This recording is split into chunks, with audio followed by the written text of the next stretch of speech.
Oh là là. Πολύ νόστιμο, Θέλω. Σας παρακαλώ.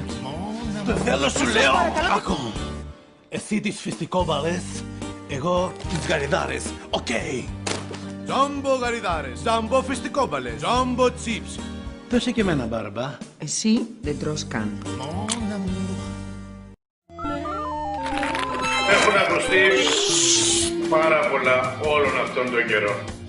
Σε απάντηση προς τους επικριτές θα ήθελα να πω μόνο τούτο. Μαζί τα φάγαμε.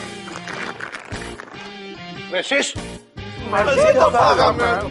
Τζάμπο τσίπς, η μεγαλύτερη πατάτα που έγινε ποτέ. Φτάνει. Εσύ έφαγες πολλά. Με απασχολεί πολύ τελευταία. Θέλω να ζητήσω συγχώρεση από το κοινό για μερικά αστεία μου που ήταν πατάτες.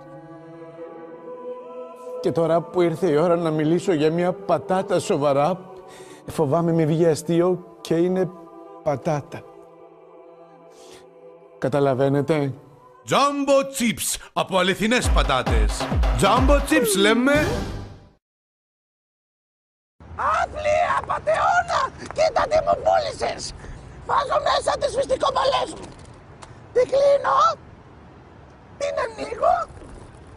Πουθενά οι φιστικόβαλες. Δεν ξέρει, μαντάμ.